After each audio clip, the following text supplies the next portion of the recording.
لله وحده والصلاة والسلام على من لا نبي بعده أما بعد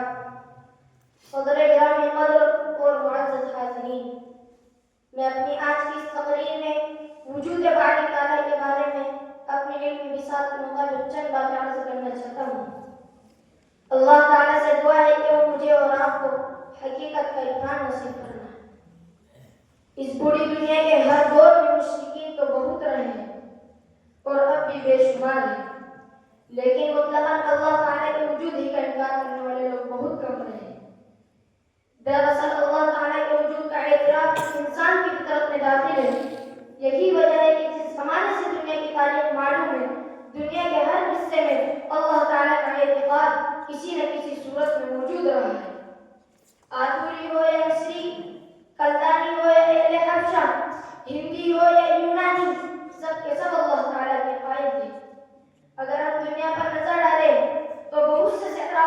بہت سی بستیاں، بہت سے غار، بہت سی وادیاں ایسی مل جائیں گی جہاں نہ تمدن و سیاست ہے، نہ صنعت و حرفت ہے، نہ علم کی روشنی ہے، نہ فنون و کمالات کی ہماگیری ہے، نہ قلعے ہیں، نہ خوبصورت مکانات، لیکن ایسا مقام کوئی نہیں مل سکتا جہاں اللہ تعالیٰ کا اعتراف نہ ہو۔ دنیا کے بڑے بڑے فلسفے و محقق جن کی فلسفیہ نموشگاہی اور تحقیقات پر مغرب و مشرق کو بڑا ناز ہے، ان میں سے کوئی بھی ایسا نہ تھا جو ایک بالند ہستی کے وجود کا منکر ہو۔ ارسطو اور افلاطون، سسرو اور منوسو،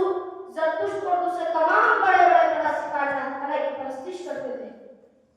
یوں تو اللہ تعالیٰ کے وجود پر بے شمار خارجی اور داخلی دلائل موجود ہے، لیکن کائنات کا حسن وہ سب سے پہلی چیز ہے جو صاحب ذوق انسان کو اپنی طرف متوجہ کرتا ہے۔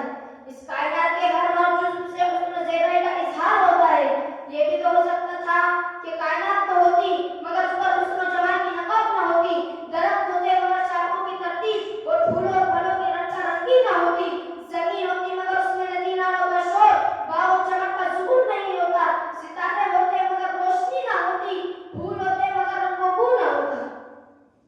پربت ہوتا مگر ستاروں کا جھرمٹ نہ ہوتا، زمین ہوتی مگر سبزے کی چادر نہ ہوتی، چاند ہوتا مگر چاندنی نہ ہوتی، سورج ہوتا مگر کرنیں نہ ہوتی، بلبل ہوتی مگر اس کی نوا سنجی نہ ہوتی،